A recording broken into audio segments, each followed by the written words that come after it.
Bien, pues gracias a todos por acompañarnos.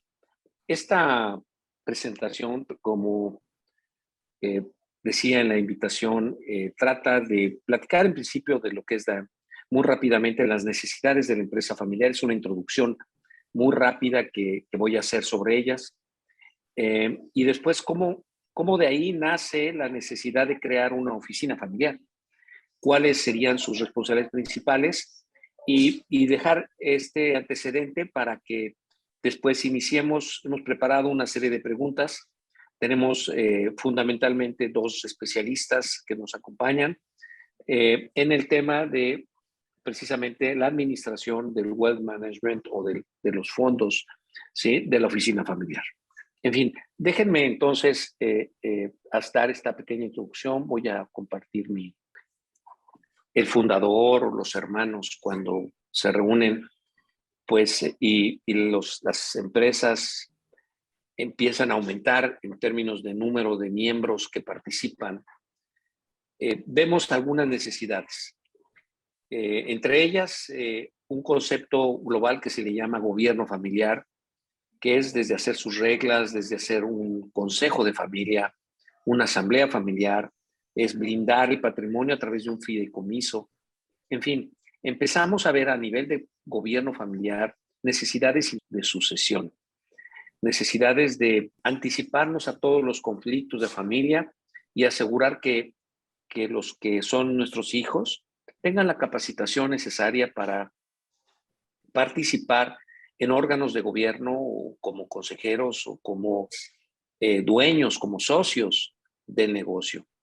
Claro, algunos de ellos estarán, por supuesto, adicionalmente, si tienen esa capacidad, participando como empleados. Bien, además de esta necesidad, todo negocio se apoya en la propia empresa para resolver sus necesidades de la familia empresaria. Cuando hablo de necesidades, déjenme recordar que a veces necesitamos un apoyo en gestión de viajes o servicios de seguridad o pago de seguros o pago de choferes y limpieza o soporte médico o bienes raíces. De hecho, estoy hablándoles desde este punto 2. Aquí ya es cuando empezamos a hablar de algo que se le conoce como el Family Office. Nada más que tenemos dos grandes ingredientes. Uno es el apoyo que se da a la familia para tener una mayor calidad de vida, y son actividades o gestiones, muy elegantemente a veces es el concierge, ¿no? O el servicio de apoyo eh, que se le da a toda la familia. A veces cuando es una sola persona y todo esto lo vamos resolviendo con la secretaria, con una de las, o con un secretario, con una persona dentro del negocio, pues pareciera muy sencillo. ¿Y para qué quiero tal vez una oficina familiar? Sin embargo, esto se complica. Cuando yo crezco profesionalmente, tengo una mayor edad y mis hijos empiezan a trabajar en el negocio. O tengo hermanos y estamos compartiendo el mismo negocio. Tenemos que poner límites, tenemos que establecer qué sí se puede pagar y qué no se puede pagar. Esta es parte de la oficina familiar. De hecho, la oficina familiar en realidad se encarga de que todo este proceso, de apoyar al consejo familiar para que estos 6 puntos se atiendan eventualmente. Son necesidades de familia empresaria.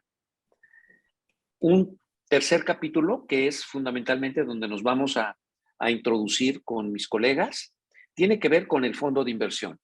La oficina familiar tiene la necesidad de asegurar que la política de inversión, que los requerimientos o las estrategias establecidas por la familia para invertir, para crecer, para diversificarse, estén bien claras, eh, y que además se obtengan rendimientos correctos de los fondos de ahorros, de los fondos de contingencia, de los fondos de reinversión.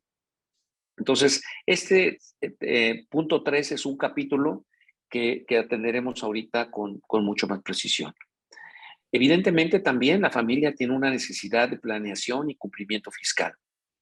Son elementos, condiciones que no podemos evitar. O sea, a veces algunos de nuestros hijos tienen doble nacionalidad y por lo tanto doble tributación.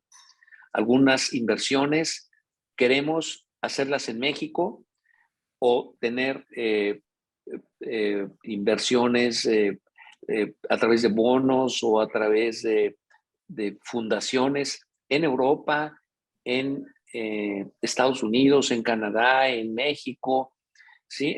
O sea, hay diferentes lugares donde quisiéramos conservar nuestros fondos, ¿sí? Y por tanto, pues es un tema de análisis de dónde es el mejor lugar para nuestras inversiones. Platicaremos un poco sobre el tema y el impacto fiscal y cómo puede resolverse. También tenemos el tema de la planeación patrimonial y herencia, en donde estamos hablando de todos los bienes que tiene la familia, las acciones y cómo estas se tienen que regularizar, se tienen que subir a un fideicomiso, se tienen que dejar perfectamente claro el destino y el uso de todos estos bienes, inclusive buscar que estos bienes pues tengan la mayor rentabilidad y el mayor beneficio hacia el futuro. Finalmente, también un tema en donde en ocasiones se introduce la oficina familiar es el tema del control de las acciones, las inversiones en materia de beneficencia y filantropía. Bien, estas son las necesidades y estos son, en alguna medida, los servicios que una empresa familiar con una visión amplia pudiera estar realizando. ¿Sí? Les quise tomar esta foto como una introducción al proceso e inclusive como un antecedente para todos ustedes a efecto de que con toda eh, pues sin menoscabo de sus dudas, por favor, nos las hagan saber y podamos trabajar en ellas. Así es que, Alberto, dada la introducción, te regreso la voz. Un abrazo. Gracias, Guillermo. Has hecho una magnífica síntesis de un tema que da para muchísimo más, desde luego, pero si me lo permites, para nuestros participantes, presentar a nuestros dos panelistas, a Raúl Martínez. Él es CEO de Black Bull Investors. Raúl Martínez es un líder empresarial multifacético, con más de 15 años de experiencia en el desarrollo de negocios internacionales.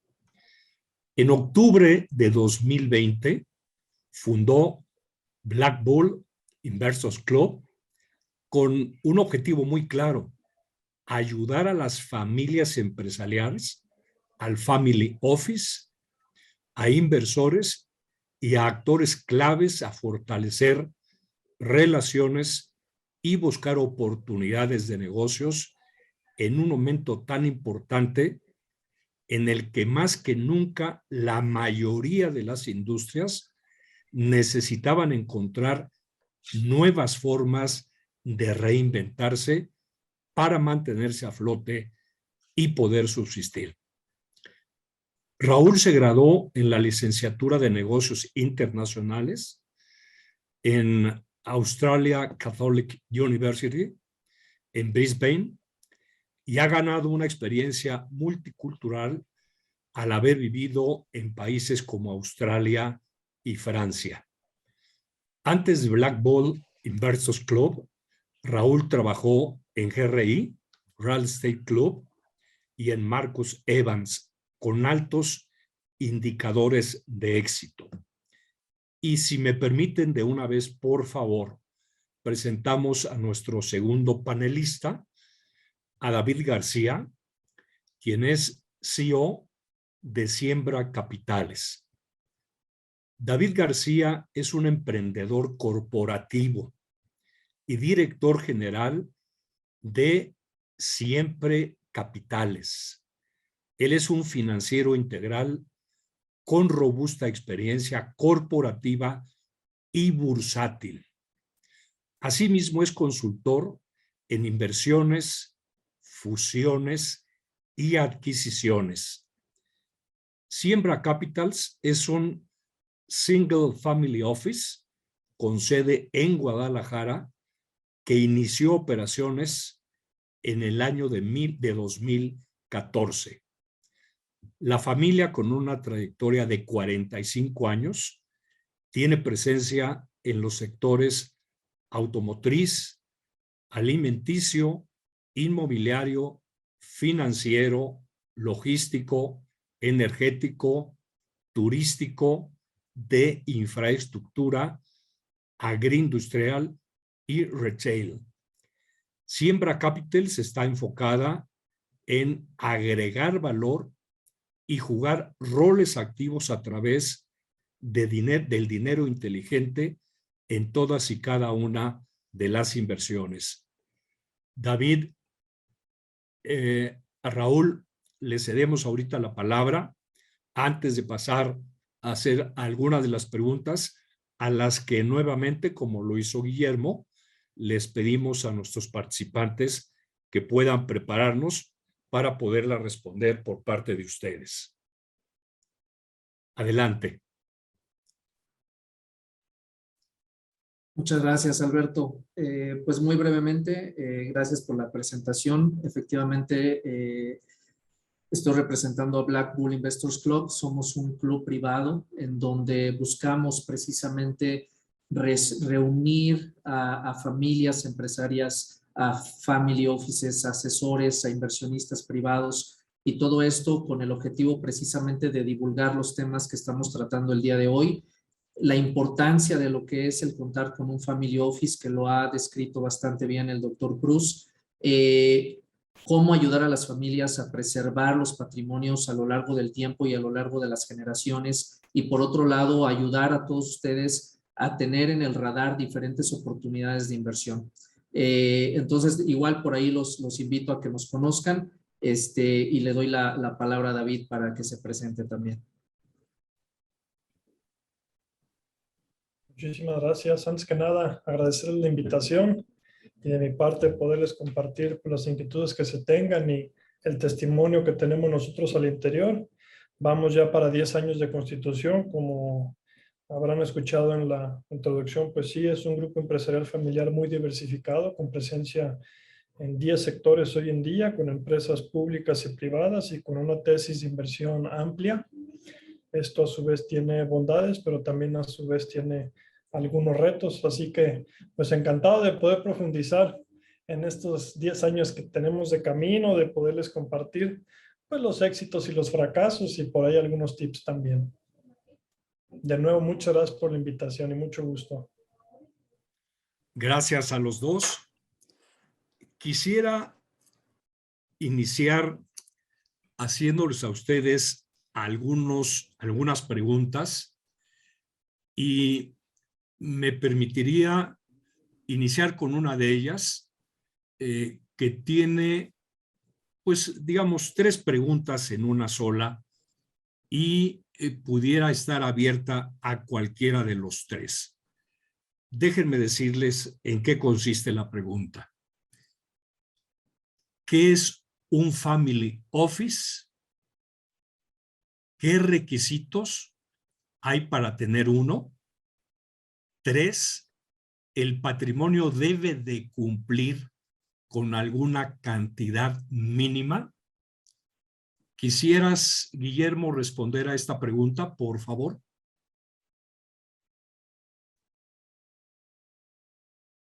Con muchísimo gusto. Yo creo que es, como dices, es una pregunta en la que seguramente tanto Raúl como David pueden dar su punto de vista. Ya decíamos que, fíjense que todas las familias empresarias requieren un family office. Sin embargo, en ocasiones no tenemos un fondo de ahorros o un fondo de inversiones. Sin embargo, sí necesitan servicios a sus fundadores o servicios a los mismos accionistas.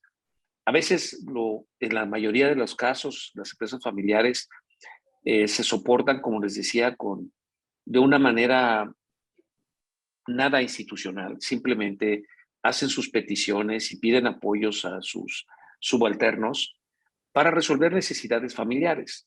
Evidentemente, esto es un motivo tradicionalmente de conflicto, genera conflicto al interior, genera desorden y requiere, por supuesto, la institucionalización. Es donde nace la oficina familiar.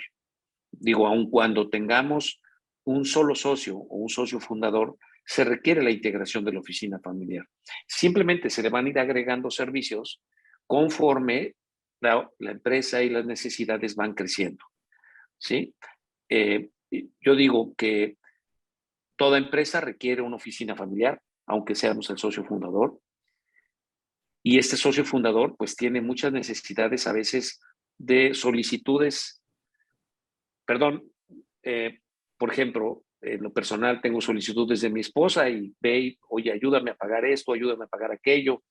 Y la verdad es que son temas que me distraen de mi quehacer normal, de mi desempeño. Y lo que hago es me apoyo en alguien, en un subalterno que me eche la mano para que esto se resuelva. Esto ya estoy haciendo uso de una oficina familiar, ¿sí? Entonces, tan complejo o tan sencillo como se requiera, pero sí es importante que vayamos desde el principio generando una institucionalización. ¿Quién está a cargo de atender determinados temas? Que en este caso, como el ejemplo que les puse de tal vez mi señora, ¿no? Ya sabrá mi señora que esa solicitud, pues yo la quiero mucho y por supuesto siempre veré por ella, pero hay una persona que está ahí y cuya responsabilidad es atenderla en tiempo y forma, incluso en anticiparse a su necesidad, ¿no? Y esto hace que pues vayamos institucionalizando y vayamos ordenando nuestros requerimientos a nuestros subalternos. No sé, compañeros, colegas, expositores, adelante. No Si me sé si permiten, nos yo quisiera, podrían comentar algo sobre la cantidad mínima de un family office. con mucho gusto, complemento los comentarios. Desde mi punto de vista, el Family Office es la organización o la entidad que gestiona las necesidades de la familia como familia y las necesidades de la familia como inversionista. Gestiona las estrategias de inversión para preservar el legado de la familia y además para hacer rendir el capital. Atendiendo el tema del monto, caray, hay pues, lectura en el mercado latinoamericano, en el mercado europeo, que fue precisamente donde nace el tema de los family office en Estados Unidos. Digamos, en países desarrollados, esta lectura dice que con patrimonios a partir de $100 millones ya hace sentido poderlo instituir. Sin embargo, para Latinoamérica, pues la cifra es menor y los rangos que se han visto van desde $25 millones.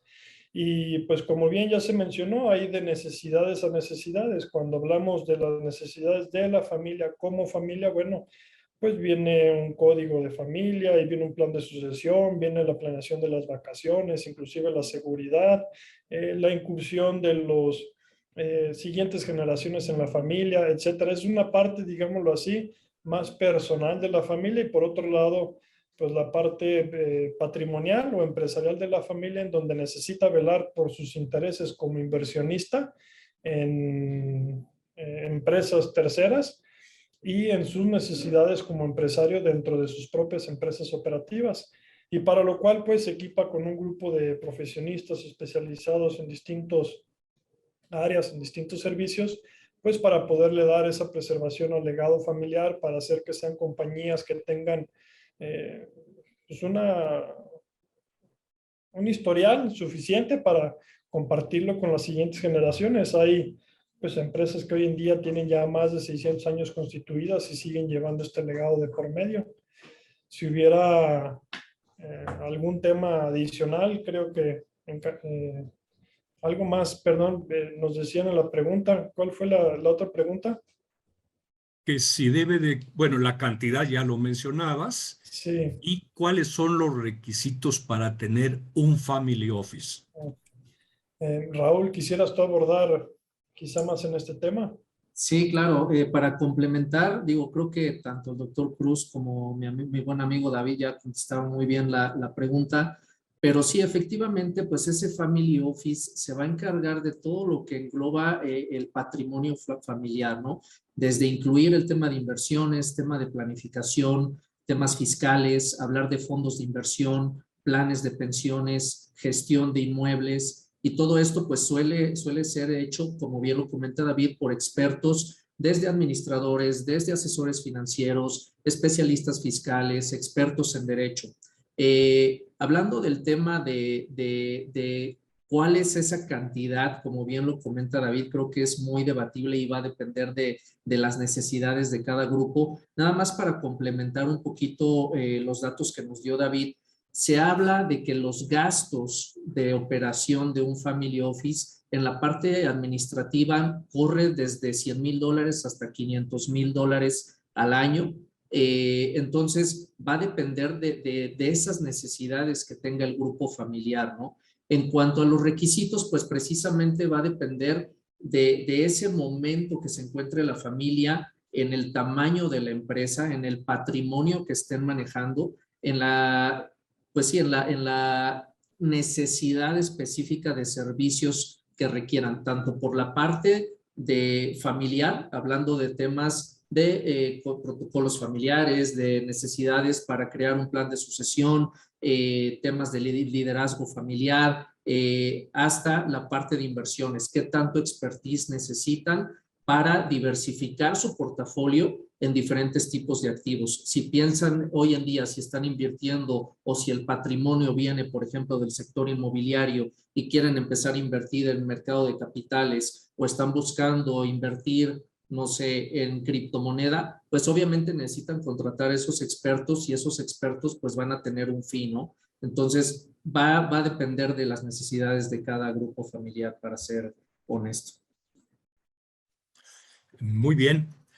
Yo quisiera preguntarles a quienes nos están escuchando ahorita, inclusive a Raúl y a David. A mí me pareció muy bueno el ejemplo de Guillermo y lo voy a tomar en lo personal porque no sabía yo cómo solucionar el tema cuando mi esposa me dice que cuánto le voy a aumentar a la quincena. Y muchas veces mi respuesta es, pues lo que diga la inflación. Ya ustedes se imaginarán cuál es la respuesta, ¿verdad? ¿No? Esta pregunta es, Raúl, para ti. ¿Cuál es la diferencia entre un single family office y un multifamily office? Raúl. Claro, muchas gracias. Sí, efectivamente, pues mira, el Single Family Office, como su nombre lo indica, pues se trata precisamente de una sociedad que es para una única familia. Esto significa que los profesionales que gestionan tanto los temas fiscales y los temas de gestión patrimonial están trabajando exclusivamente para ese grupo familiar. Y es por eso que el servicio se vuelve mucho más elevado, mucho más caro.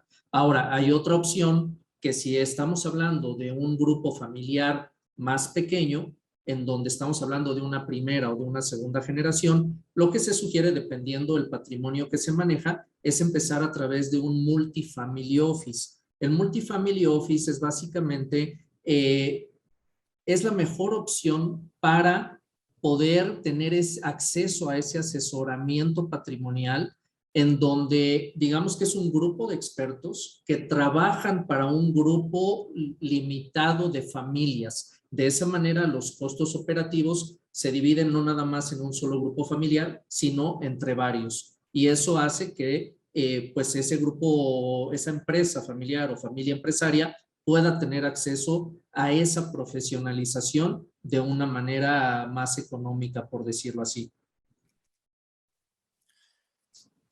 Gracias, Raúl. David, esta pregunta es para ti. ¿Cómo ha sido tu experiencia hasta ahora con un family office y si ha facilitado la operación y la administración de su patrimonio, David? Definitivamente, pues ha sido una experiencia muy grata el poder constituir desde cero Siembra Capitales.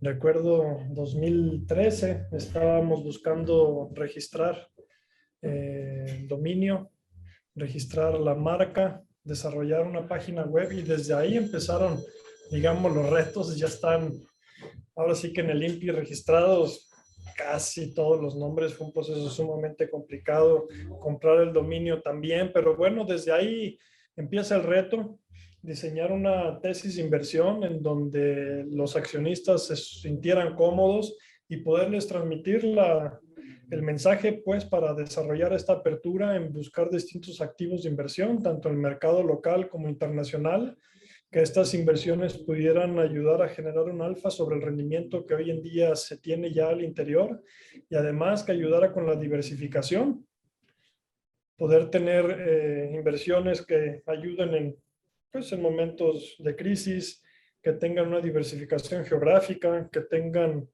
estrategias de inversión contracíclicas o opuestas al comportamiento del mercado, poder participar en inversiones directas e indirectas con una tesis pasiva, poder hacer deuda, poder hacer capital. Pero yo lo resumiría que ha sido una experiencia muy gratificante, que gracias a poder documentar una política de inversión y tener una disciplina y apego total a esta tesis de inversión, los vaivenes del mercado público pues se han podido sobrellevar cada uno de ellos, y donde hemos sido nosotros más activos es en mercados privados. Hemos sido más activos en la adquisición de compañías, en inversiones mayoritarias y en inversiones en fondos de capital privado y capital de riesgo, tanto en México como en el extranjero. Gracias, David. La siguiente pregunta está abierta para los tres, para Guillermo, para Raúl, para ti, David, y la voy a decir de una manera muy despacio. En Silicon Valley Bank y en Captain Wealth recientemente realizaron una encuesta a múltiples family office, arrojando que 2 de 3 tercios invirtieron en fondos de riesgo durante el año de 2021. Fue reciente. La pregunta es, ¿cómo desde un family office se pueden evitar caer en casos como el de Teranos hace unos años, considerando que incluso familias como los Walton o Slim cayeron o invirtieron en esa empresa? Yo creo que aquí está abierta para los tres que nos pudieran dar sus puntos de vista. Por favor. Si gustan, puedo empezar yo. Creo que aquí es súper importante que parte de las funciones de ese family office es precisamente contar con un proceso de gestión de riesgos, ¿no? Creo que aquí lo importante es que esté bien establecido cuál es el apetito por el riesgo que se va a tomar, que ese grupo de expertos tenga bien identificado ese riesgo como aceptable, y que se defina a través de ese comité de inversión cuáles son las reglas para poder invertir en este tipo de oportunidades o no oportunidades, como fue el caso de Teranos, que creo que todos sabemos qué pasó. Creo que dentro de ese proceso, pues se deben de definir esos principales factores, sobre todo de volatilidad, ¿no? En qué tipo de activos es en los que va a tener permitido el grupo invertir y en cuáles otros no. Y también va a entrar un tema de medición de riesgo, ¿no? Hay que medir el impacto, precisamente el impacto de las decisiones que se están tomando y priorizarlas de acuerdo a lo que se está viendo. Y establecer también un monitoreo regular de todas estas oportunidades de inversión para evitar este tipo de resultados como lo que pasó con Teranos. De mi parte, complementar que, bueno, son riesgos a los cuales uno se enfrenta. Hemos tenido riesgos de fraude en algunas de las inversiones. Hemos tenido riesgos operativos, riesgos financieros, sistémicos.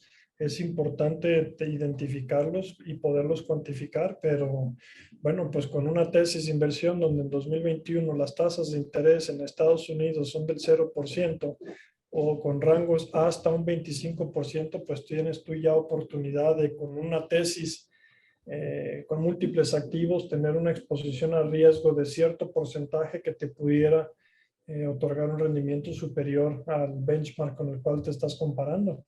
Entonces, por supuesto que perder puede ser parte de la tesis y es bien tomado, no necesariamente perder en una inversión es mal visto. Al contrario, los fondos de capital de riesgo pues tienen la tesis en donde una de las 10 inversiones que hicieron debiera pagarle 10 veces, ¿no? El capital invertido, y con eso se paga el fondo, y con otra que pague X múltiplo, pues terminan entregando el múltiplo del fondo, el retorno del fondo. Entonces, dependiendo del perfil de riesgo de la familia y de la tesis que se tenga, si es preservación de capital, aumento de capital, pues puedes tener, insisto, un portafolio de renta variable y renta fija en mercados públicos, pero también puedes estar invertido de manera directa.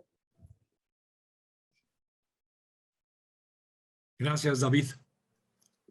No sé si me anticipo tantito a muchas preguntas, pero cuando estamos hablando de instalar un family office, en realidad se deriva de una decisión de la familia. Se deriva de la decisión de la familia de poner cierto dinero a producir, de diversificarse.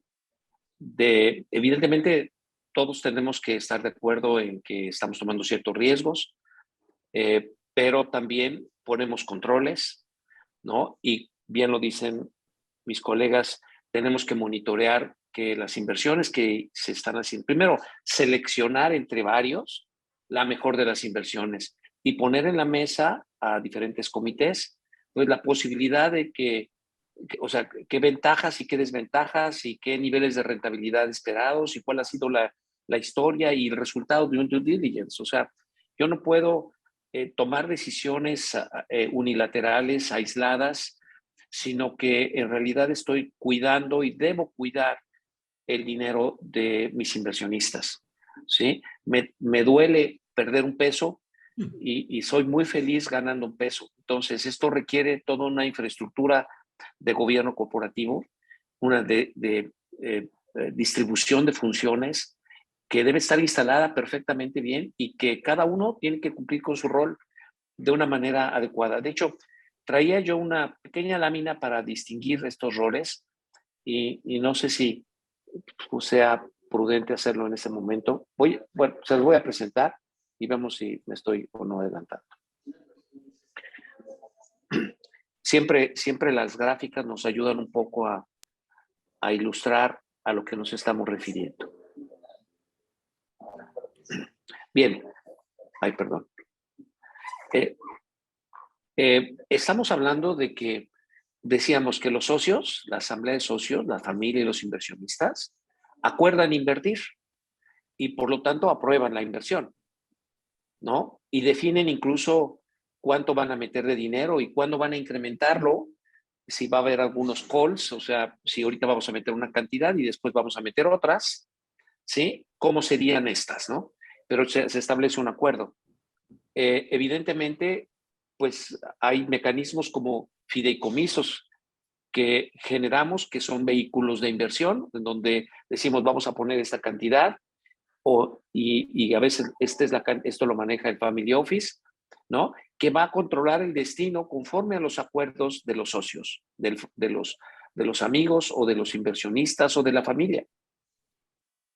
Evidentemente, a nivel familiar, tenemos un consejo familiar que se ha reunido y que define estrategias y que establece las decisiones de gobernar y controlar, ¿no?, todas las inversiones y la ejecución del Family Office. El Family Office normalmente le reporta a un consejo familiar. Si este Family Office, que es otro órgano de gobierno, tiene un comité de inversiones. Este comité de inversiones analiza este acuerdo de los socios y tiene un deber de ir y buscar empresas, ir y buscar destinos de inversión y presentar las opciones al consejo, al comité de inversión. Bueno, primero se analiza en el comité de inversiones y al consejo familiar o al fideicomiso, que es el comité técnico, que tradicionalmente el consejo familiar y el comité técnico puede llegar a ser el mismo, ¿sí? Evidentemente ellos tienen que hacer un due diligence, que es un análisis de todos los riesgos, como decían mis colegas, de todos los riesgos y las oportunidades que tiene esta inversión y compararlas y poner varias alternativas en la mesa. debe asegurar que exista que se instale un adecuado sistema de gobierno corporativo en cada una de las inversiones. Si estamos hablando de inversión en empresas, debemos asegurarnos que esta empresa tenga instalado el gobierno corporativo, y si no, que se instale, ¿no?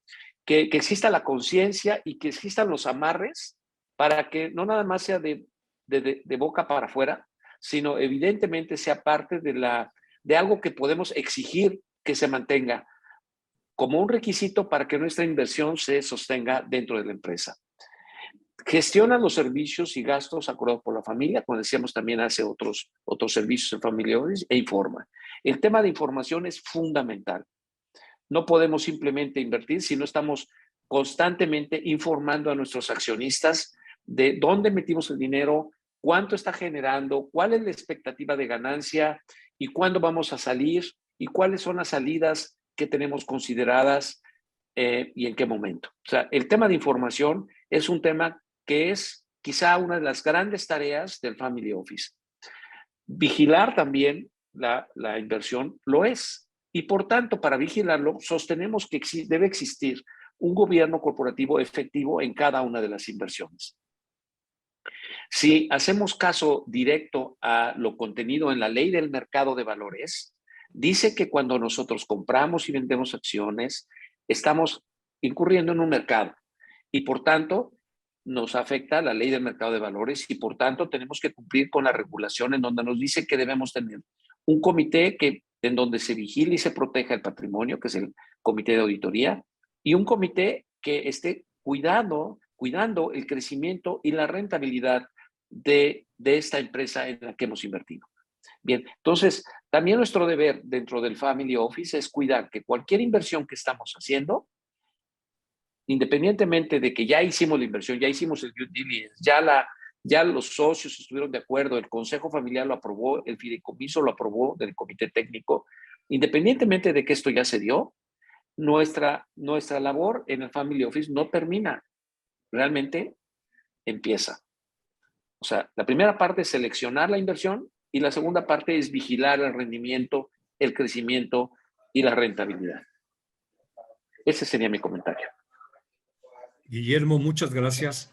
Efectivamente, como lo indicaste al principio, dijiste, posiblemente me vaya a adelantar alguna pregunta y esta era una de ellas. Digamos que cómo entra el gobierno corporativo en la formación de un Family Office, y te agradecemos, efectivamente ya está respondida la pregunta. Gracias, Guillermo.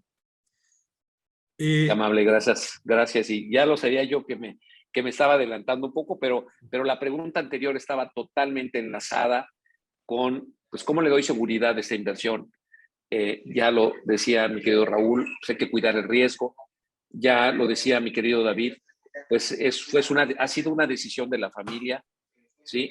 Es una decisión, es un gran compromiso y por tanto la familia establece diferentes órganos de gobierno como es esa asamblea familiar o este consejo familiar, y establece este fideicomiso y establece este comité técnico. Y bueno, estamos haciendo la diferencia de un comité de inversiones y cómo juega el comité de inversiones, que es el que decide, es el que selecciona, es el que presenta y es en donde se autoriza en función a las ventajas, a las desventajas, a las ganancias esperadas de cada una de las inversiones, ¿no? Pero ahí no acaba la chamba, sino hay otro órgano de gobierno que es precisamente los que se establecen dentro de cada inversión. Adelante, por favor. Gracias, Guillermo. La siguiente va para los tres y está muy enfocada a un comparativo de lo que puede estar sucediendo en algunos lugares como Europa y lo que estamos, digamos, de alguna manera tratando de implementar en México. Les comento. En The European Family Offices, en el reporte 2021, elaborado por el Instituto Camden Wealth, indica que casi la mitad de los Family Offices europeos dice invertir de manera sostenible, destinando el 29% de la media de su cartera a la sostenibilidad. Y aquí la pregunta es, ¿en México estaremos cerca de esas cifras? La abrimos para ustedes tres. ¿Quién quiere empezar? Pues de mi David, lado no adelante. tengo cifras para confirmarlo. Yo creo que estamos bastante lejos de ese 29%. Sin embargo, ya hoy en día, por ejemplo, aquí en el grupo hay 3 empresas que están listadas en la Bolsa Mexicana de Valores y las calificadoras hoy en día sí o sí tienen un rubro para todo el tema de ESG. Inclusive, estructuradores de deuda, si no tienes un programa establecido de ESG, no te pueden ya atender. E inclusive bancas privadas, sé de 2 en particular de Suiza, que lo mismo, si dentro de tu tesis no tienes ya algo en la parte de sostenibilidad, no puedes convertirte en clientes de ellos. Claro que ha habido una transición muy importante, inclusive de manera obligada.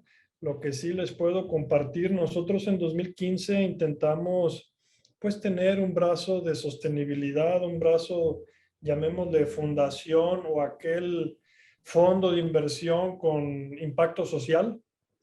El tema es que en ese momento las inversiones que veíamos pues eran más de tipo donativo y no de tipo retorno social y retorno económico.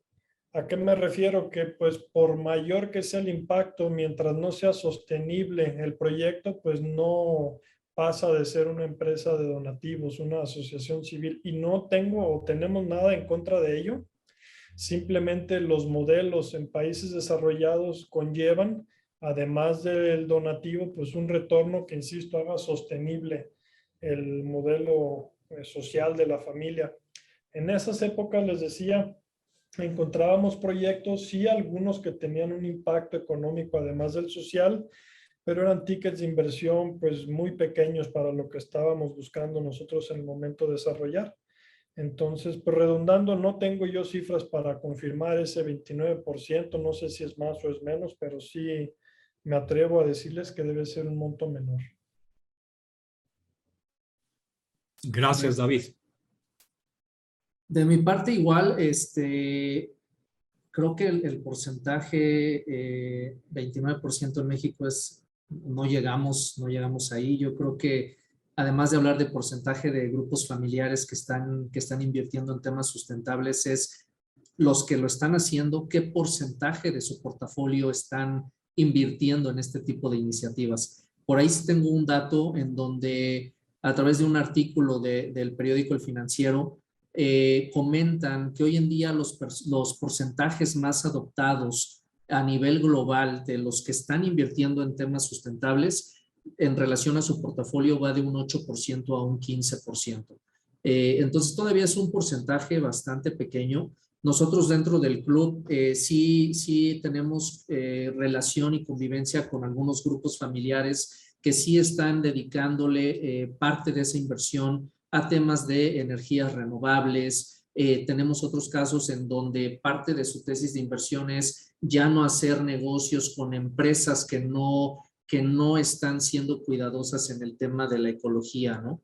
Entonces creo que empieza todavía desde atrás de la inversión, empieza desde con quién te estás relacionando, con quién estás haciendo negocios. Sobre todo en el tema de real estate, pues tratan estos grupos de hacer proyectos ya mucho más sustentables, ciudades inteligentes, donde ahorren energía, donde ahorren agua, etcétera. Entonces ya están estos grupos haciendo esos esfuerzos, pero nos falta mucho todavía, creo yo.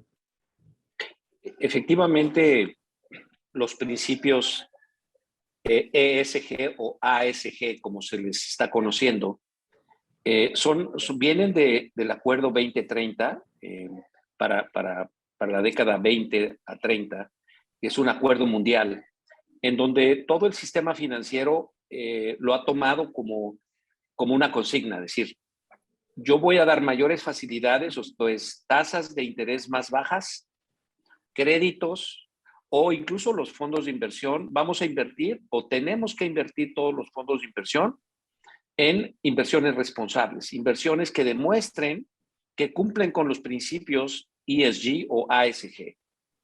Para que tengamos una breve idea, y perdón que me encanta ilustrarlo tantito, les voy a poner muy brevemente en una sola página qué son estos principios muy rápidamente y bueno, es invitarlos a que pues hagamos un diagnóstico y que pues vayamos orientándonos en este sentido. Créanme que en realidad siento que hay muchas empresas que están haciendo algo, a lo mejor no le están poniendo el nombre, ¿no?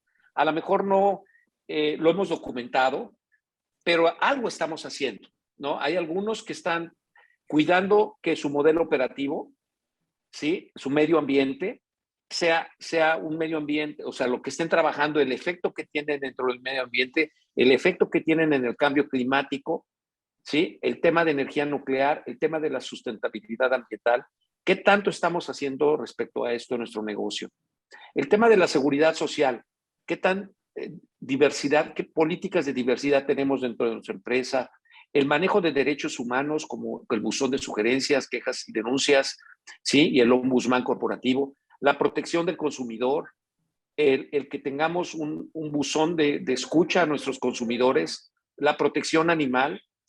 Ya platicamos sobre el gobierno corporativo y la importancia de la relación de los empleados, de los ejecutivos relevantes, la compensación a todos ellos, el tema de la inversión responsable, o sea, cómo seleccionamos, en dónde metemos nuestro dinero, en dónde reinvertimos, el activismo con inversionistas, el trabajar con los fondos de inversión en buscar que hagamos inversiones, pero en destinos que sean totalmente responsables o que excluyamos aquellas inversiones no propicias, ¿no? Aquellas inversiones, ya lo decía tanto David como Raúl, que dañan el interés de la sustentabilidad de mi propia empresa, de la sociedad en la que yo existo o del medio ambiente en el que me desenvuelvo, que dañe al medio ambiente. Y los principios de inversión responsable, incorporar estos temas en todas las decisiones de inversión, en las políticas y procedimientos de la empresa, en publicar los esfuerzos que estamos haciendo, en promover la aceptación y aplicación de los principios en la comunidad de inversionistas y entre nuestros socios, colaborar con la aplicación de principios e informar sobre actividades. O sea, el tema es, necesitamos cuidar que documentemos, conocer estos principios y asegurar que vamos en ese camino y que si hay un plan de trabajo, pues lo hagamos, ¿no? Trabajemos en cultura y seguridad social, trabajemos en medio ambiente, trabajemos en el modelo operativo y en el gobierno corporativo. Esto es el principio, son los principios 2030 y la verdad es que no podemos abstenernos, ninguno de nosotros, en trabajar sobre estos principios, ¿no? Entonces, por eso quise ilustrárselos. Vean que no, mucho de todo esto lo estamos haciendo. Quizá no le hemos llamado ESG, quizá ASG, pero llamémosle así y midámonos y entendamos que tenemos que hablar el mismo lenguaje si queremos recibir inversionistas dentro de nuestro negocio. Si queremos pedirles ir a la bolsa o pedir una certificación tipo Prime, necesitamos cuidar que nuestras empresas cumplan con ello. Tener un diagnóstico, tener un programa de trabajo, también puede implicar que los bancos nos den una tasa de interés mejor a la que tradicionalmente están aplicando. Bien, creo que son temas importantes. Gracias, Guillermo. David, hay una pregunta en donde se menciona qué elementos son prioridad para invertir en su family office. David. Sí, gracias. Pues antes que nada que sea una oportunidad clara de crecimiento, que vía deuda o capital se vea el destino de los recursos, que sea un cuerpo directivo de primera. Usamos aquí al interior esta frase de le apuestas al caballo o le apuestas al jinete, ¿no? Entonces, pues siempre buscamos que el cuerpo directivo sea quien sepa llevar el timón a la derecha, a la izquierda, hacer los cambios necesarios en el momento oportuno, que tenga sinergias económicas y operativas con los negocios que hoy en día gestionamos y por supuesto que hay un mercado secundario. Al final del día La estrategia puede ser desinvertir y ahí es donde generas tu rendimiento, o acumular, en donde terminas adquiriendo la compañía, la fusionas con alguna otra de las operativas al interior y terminas generando pues sinergias en canales comerciales, en economías de escala, en estructuras de capital, en desarrollo de nuevas geografías, etcétera, pues toda una serie de dilución de gastos fijos que te permiten generar una rentabilidad mayor, y la evaluación que le daba, digamos, el inversionista o socio fundador anterior versus una proyección de negocio superior, pues te pueda llevar a generar esta ingeniería financiera y terminar adquiriendo a un múltiplo de mercado. Pero bueno, pues con estas sinergias, además de que hay eficiencias por múltiplo de mercado, también hay eficiencias operativas, al grado que te lleva a mejorar evitas, a mejorar niveles de crecimiento, a darle mejores condiciones de fondeo y demás. Entonces, a manera de resumen, pues son los primordiales criterios que tomamos en consideración. Por supuesto que hay un due diligence muy exhaustivo. Suelen tomarnos entre 4 y 12 meses para hacer inversiones de capital pues relevantes. En el tema de deuda solemos estar entre los 2 y 3 meses si hacemos deuda tradicional.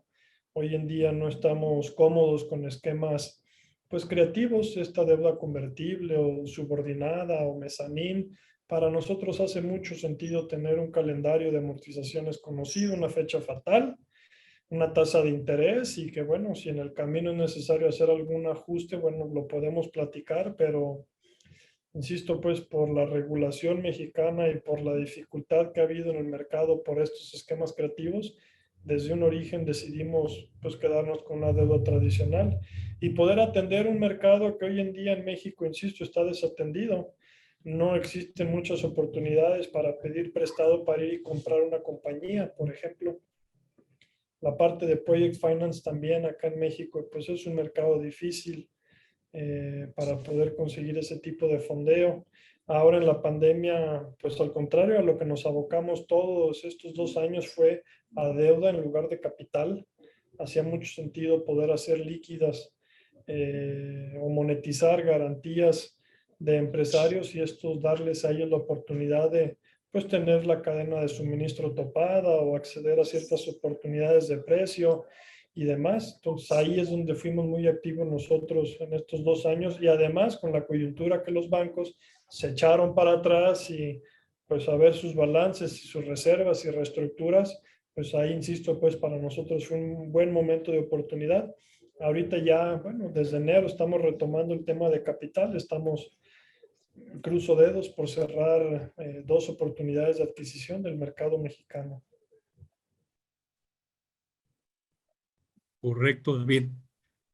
Me gustaría Quizá, solamente, complementando lo que acabas de mencionar, cuando dijiste que era, o que en muchos casos se iban por lo que era la colocación de deuda, digamos, dentro de la normatividad mexicana existe esa posibilidad en donde lo hagas con un tercero, por ejemplo, con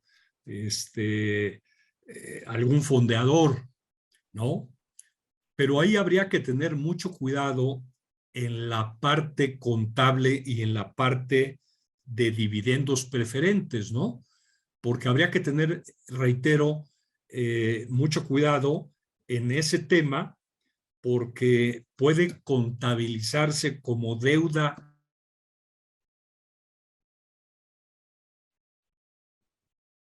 Se quedó pausado, me Se parece. congeló. Sí, eso es muy buen punto. Todos estos esquemas de deuda cuasi capital y con el tema de las normas internacionales de información financiera, la NIF 16, IFRS y demás, cuando ya tienes un, digamos, arrendamiento tradicional o arrendamiento puro donde mandabas al gasto únicamente la devengación del mes, pues hoy en día tienes que revelar tanto en el activo como en el pasivo los derechos de uso y goce, pero también el compromiso de pago. Y esto a su vez pues viene dividido una parte en la amortización y una parte en el gasto, que pues es un cálculo ahí de inflación. regresando a la pregunta de donde nació esta discusión sobre las prioridades de inversión, Eh, Sí.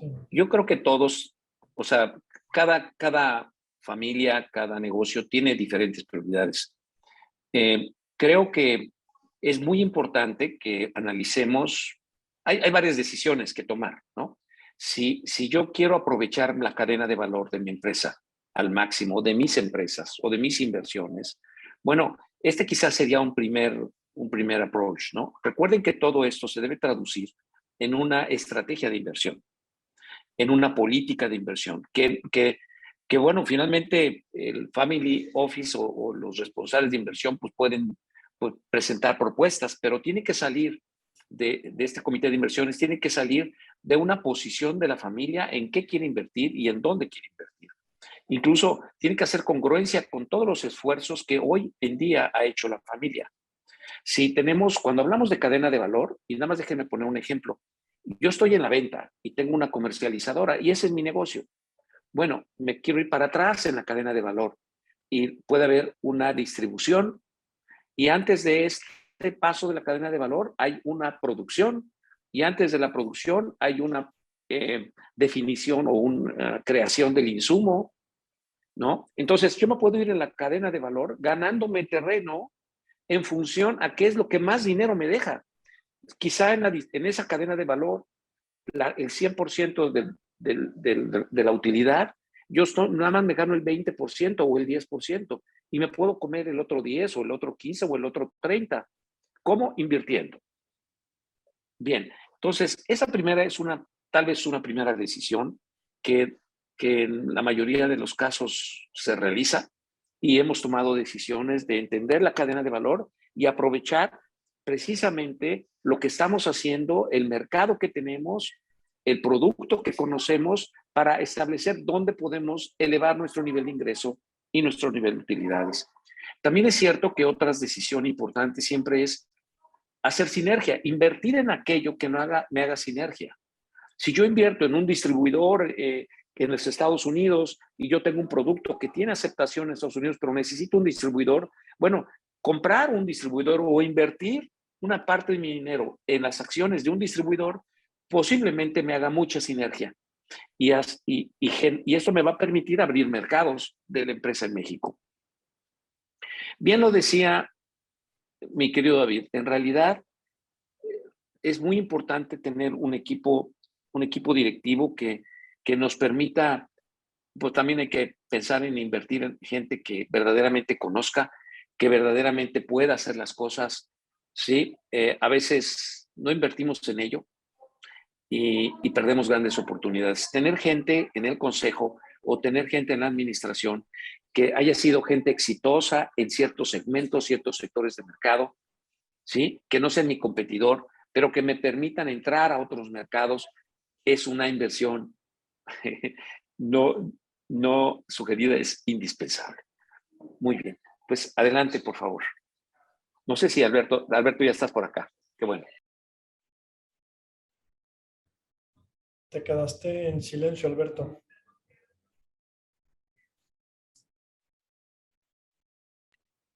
Sí, tienes tu micrófono cerrado, Alberto. Creo que se mantiene con el micrófono cerrado.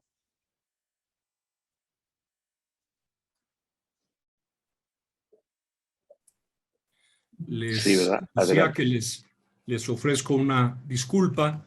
En este caso, luego la tecnología me sacó simplemente, pero ya estoy de regreso. Muy bien. Quisiera yo también en este sentido comentar con ustedes otra pregunta que también nos habla de alguna cifra que ya mencionábamos en el reporte de 2021 de The Europe Family. Aquí solamente voy a hacer mención que en el caso de las empresas europeas se menciona que el mismo reporte indica que el 34 de las siguientes generaciones de familias empresarias europeas, obviamente de grandes patrimonios, asumen el control patrimonial y tienen más o menos un tiempo, digamos, para los próximos 10 años. Yo solamente recuerdo ahorita para hacer una remembranza de esta película de Gucci, en donde quienes tuvieron la oportunidad de verla, bueno, pues ya prácticamente lo que vimos en esa proyección es que efectivamente ya esa familia no tiene un solo centavo en lo que es ahora una empresa que originalmente fue familiar. Y me concreto a hacer la pregunta, en México, ¿cómo se puede mejorar que efectivamente la Family Office sea establecida en pequeñas o medianas empresas? También lo dejo abierto para los tres panelistas. A mí me gustaría empezar, antes de darle la palabra a David, con alguna información dura. Por ahí, la Universidad de las Américas de Puebla sacó un artículo bastante interesante que me impactó, en donde comentaban que en México el 73% de las empresas familiares no cuenta con un plan de sucesión. ¿Cuáles son las consecuencias o los riesgos de no contar con un plan, con un gobierno corporativo? Estos son los datos duros. Cada vez que una empresa de este tipo cierra, desaparecen un aproximado de 97 empleos.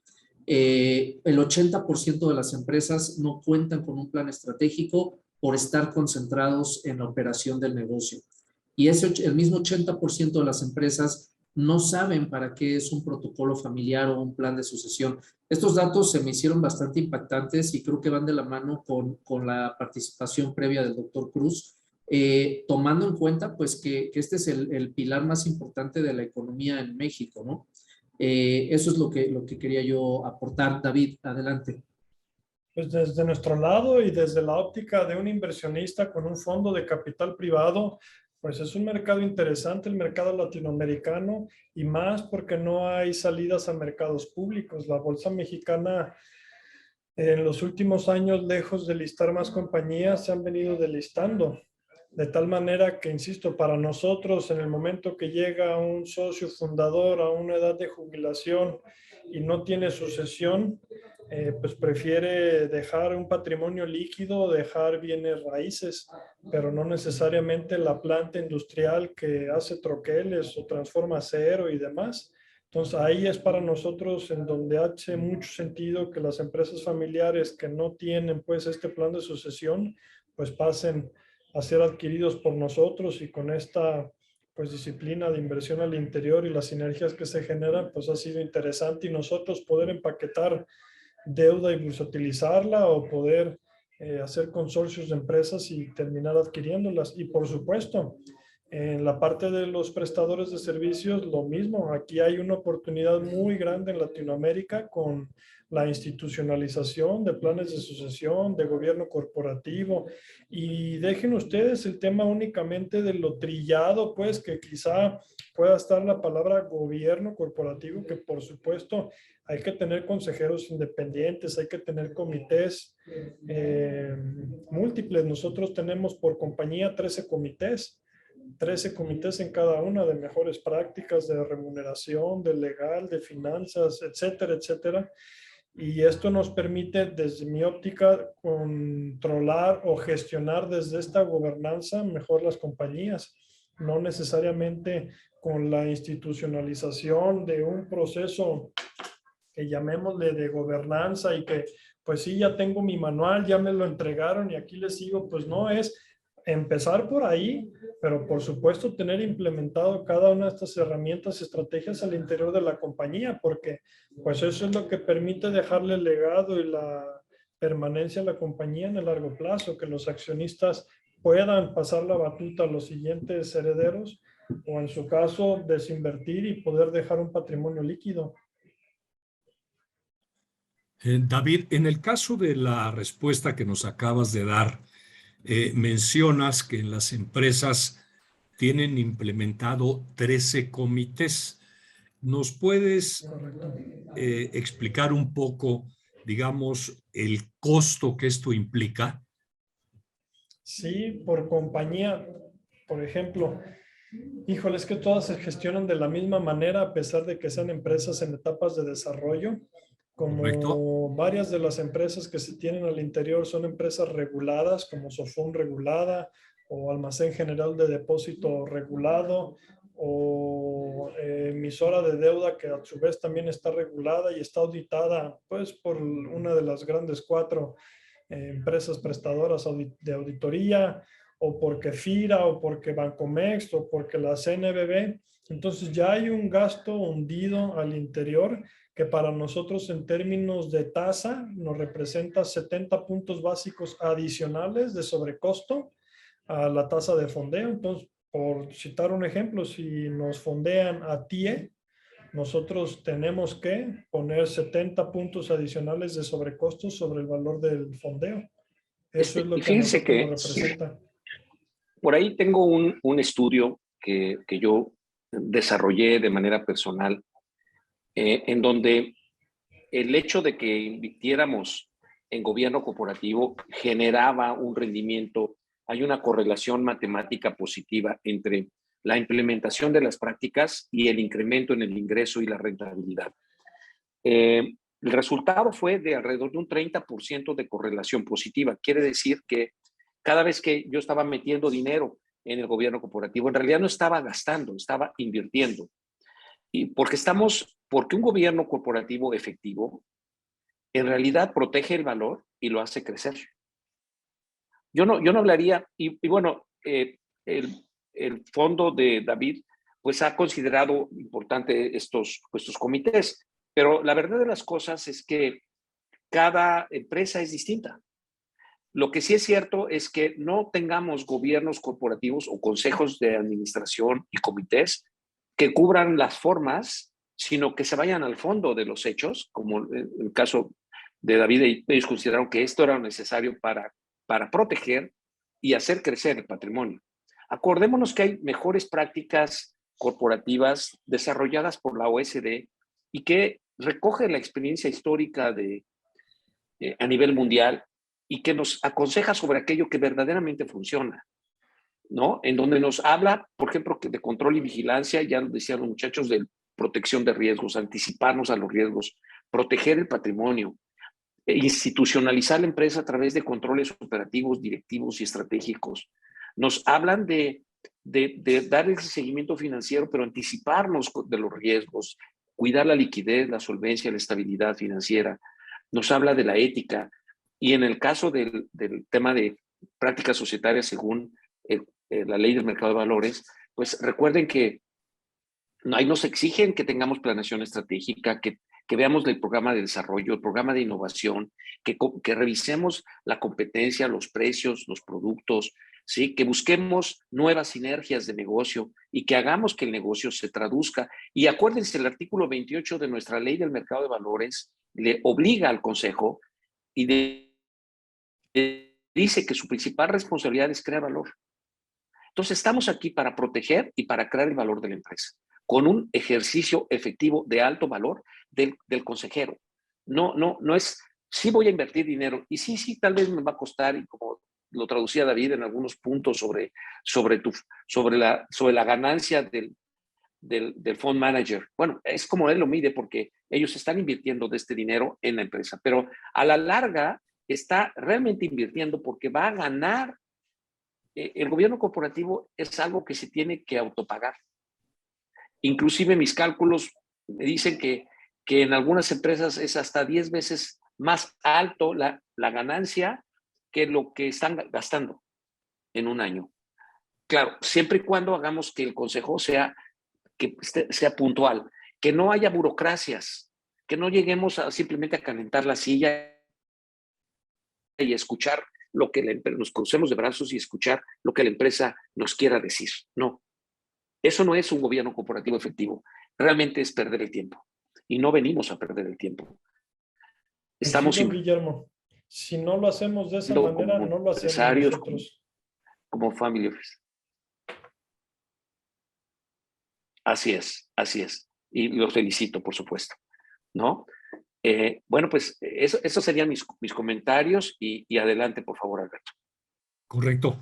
Guillermo, adicionalmente a los comentarios tan atinados que hiciste, yo recuerdo, por ejemplo, que en el caso de los créditos que muchas empresas solicitan para la implementación, se comentaba por parte de Bancomext, por ejemplo, en un webinar anterior, que estaban otorgando créditos para la implementación hasta por 24 meses. Que esto incluía, por ejemplo, el trabajo de el dictamen para efecto de cotizar en la bolsa de valores, y que estaban incluyendo ahí ese tipo de honorarios, ¿no? Lo cual es una gran ventaja, que te den 24 meses para pagar lo que son ese tipo de honorarios. Y es muy interesante el dato que nos das, ¿no? Que es una inversión, y ya sea que te dé 10 veces más o 30 veces más, que son números muy interesantes. Así es. Y bueno, aquí estás hablando de programas del gobierno federal que debemos reconocer que prácticamente han cancelado todo esto, Alberto. Quizá el único programa que ahorita yo me consta que está trabajando, porque traemos una estadística de más de 20 eh, empresas beneficiadas, grandes, es el programa Prime, ¿no? Lo que certificar que cumplimos con ciertas prácticas de gobierno corporativo es un programa que se trajo Bancomext de Europa, de reconocimiento en Europa, en donde participamos algunos despachos, en donde certificamos y revisamos que se cumple con las prácticas, y que si no se cumple, pues les apoyamos a que se cumplan y que se instalen y que se operen y que tengan un impacto directo en el ingreso y en la utilidad. Y una vez documentado, se presenta al Comité Prime, que está formado por Bancomext, NAFINSA, las dos casas de bolsa, Viva y Bolsa Mexicana de Valores, y hay toda la Asociación Mexicana de Casas de Bolsa. Ese es el Comité Prime, y los despachos lo que hacemos es que revisamos a la empresa, les ayudamos, y una vez que cumplen con los requisitos, presentamos el expediente. Esto hay un compromiso de Bancomext y de NAFIN, y ha venido sucediendo, en entregarles una cantidad de dinero, ¿sí? En algunos casos, como tú dices, es a muy bajo costo, son porcentajes por debajo de los porcentajes comerciales, incluso creo que es simplemente el costo del dinero en el tiempo, sin ganancia, y bueno, son porcentajes muy, muy accesibles, que lo que hace es que puedes ahí redocumentar créditos, y la idea es que no lo pagues, no le regreses tú el dinero a Bancomext o a Nafinsa, sino que regrese el dinero a ellos a través de una emisión pública, ¿no? Con Viva y con la Bolsa Mexicana. El compromiso ahí está. Todas las empresas que han logrado el sello Prime tienen la puerta abierta. Así es que este sí es un camino que hay que seguir. Correcto. Si gustan, para concluir, en este caso la sesión, finalmente, desde su posición, desde su visión y de su experiencia, ¿qué consejos pueden darle a aquellas personas con family office y a quienes deseen abrir uno? Está abierta para los tres panelistas. ¿Quién gusta iniciar con esta última pregunta?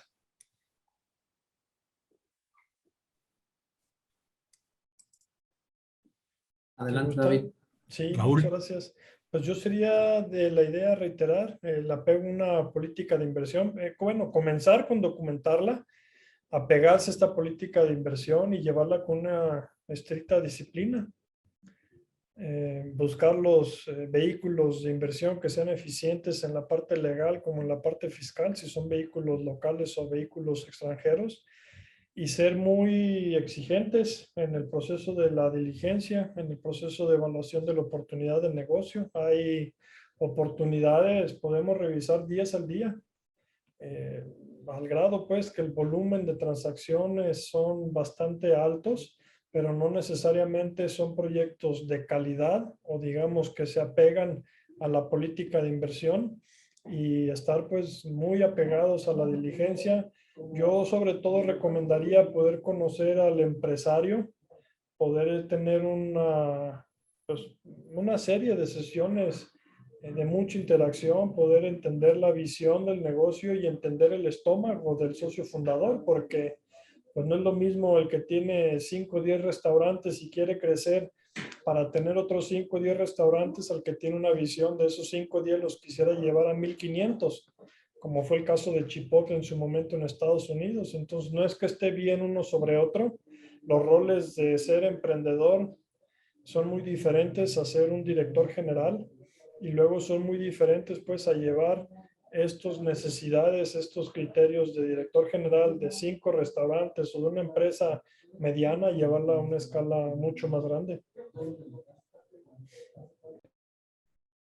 Desde nuestro lado y de lo que hacemos en Black Bull Investors Club, yo diría antes que nada, pues acercarse a expertos como ACAD, como RCM, como el Dr. Cruz, y por parte de Black Bull, acercarse a nosotros también. Nosotros lo que buscamos es precisamente divulgar todo este tipo de temas, tanto por la parte de familiar y para ayudarlos a detectar oportunidades de inversión. Para aquellos que tienen curiosidad en incursionar en otro tipo de activos, pues traemos bastante contenido y oportunidades dentro del grupo.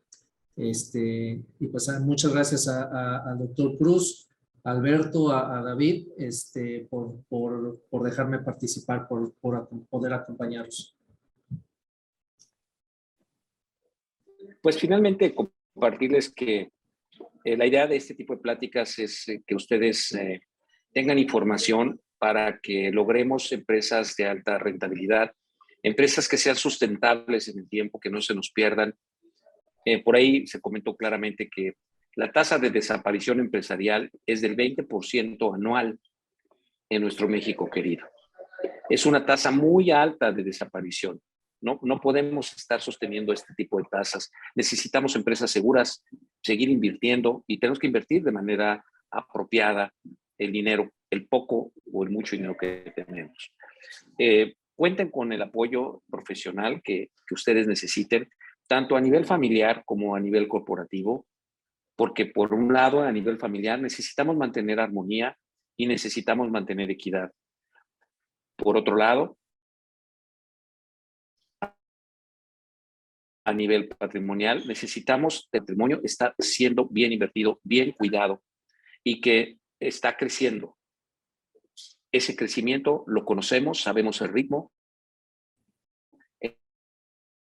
entendemos la rentabilidad y puestos a seguir invirtiendo o no invertir en mercados que se restringen, en empresas que no les vemos futuro, y siempre hay que tener los ojos abiertos para hacer los virajes necesarios o incrementar nuestro nivel de esfuerzo, capacidad, inversión, dinero o fortalecimiento de los procesos. En fin, estamos a sus órdenes para lo que ustedes necesiten, y les agradecemos mucho que nos estén acompañando. Adelante, Alberto.